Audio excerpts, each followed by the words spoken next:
Hello, folks. It's Ron back with another episode of Ron Talk here on Ron Brown's YouTube channel, and we're going to make it a quick video today. Just want to get some information out there quickly, and I'll get right to the point here with no messing around. The DJI Fly App got another update today. I know we've been on a merry-go-round. Last week we had 2 firmware updates for the Mini 3 Pro. We had an app update, we had a RC update, but just this morning it popped up on my iPhone here. We already said this is the DJI Fly App. This is version 1.6.9. It's 11 hours old at this point, and here's what it says here in the notes here. What's new? Fixes certain issues.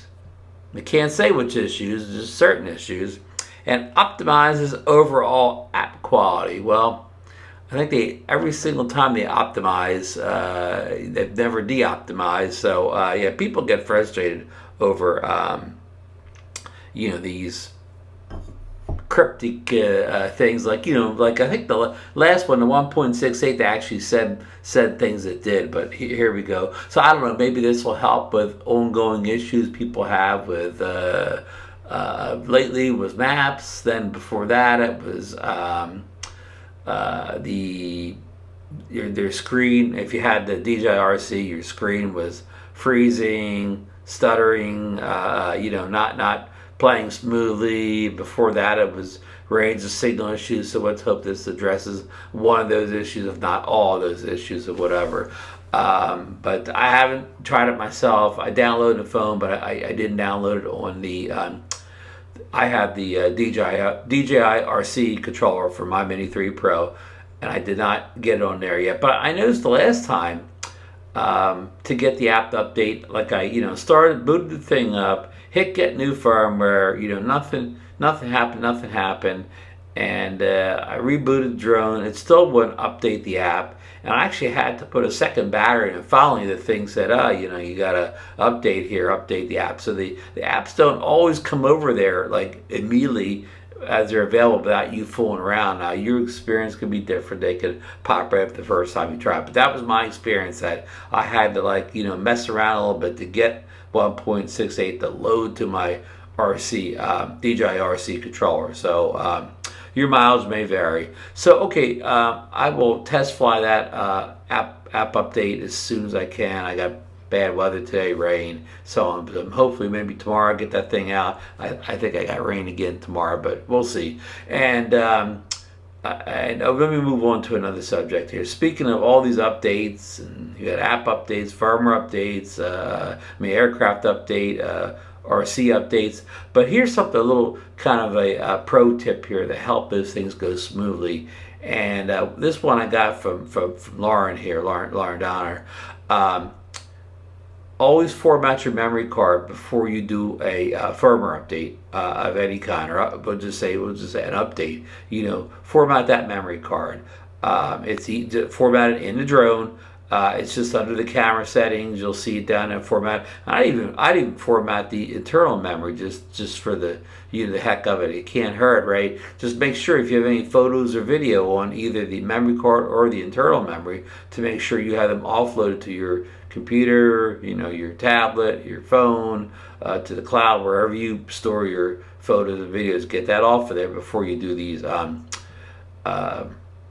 What did I just say here? I talk so much I forget. Before you format these cards and internal drives. And now another little tip here that I think is it goes right hand in hand with the formatting the memory card, is clean out your cache. It's pretty easy. You just go into the Fly app, and I forget what heading the cache is under.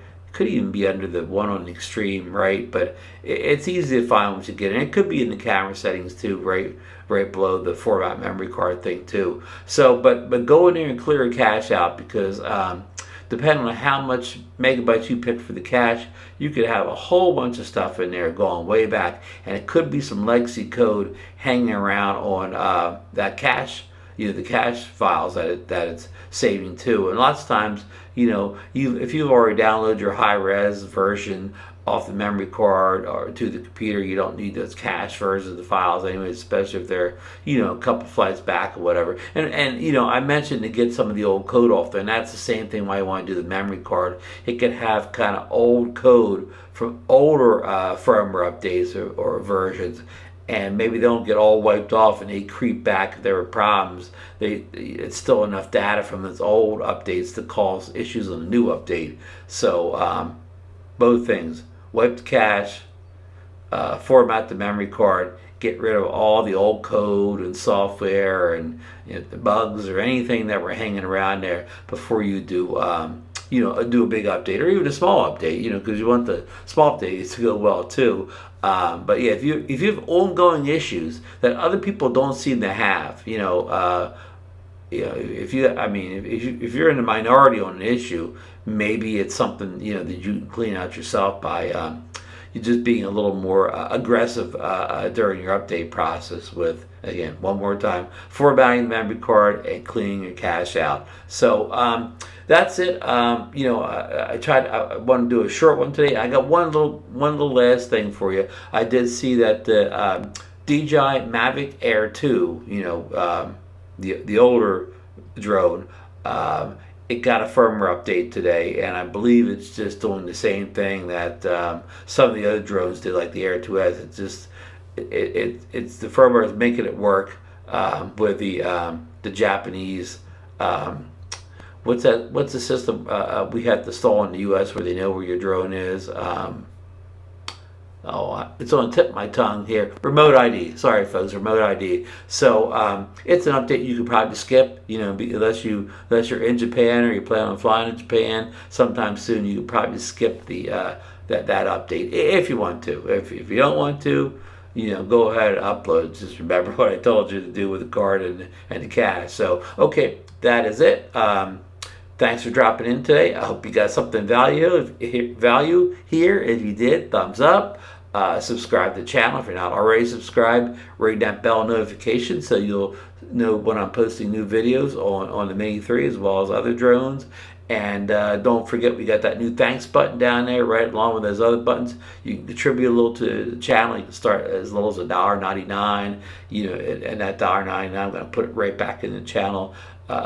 Buying stuff, more stuff to review, test, show for people, drone related gear. So okay, folks, get out there and fly safe.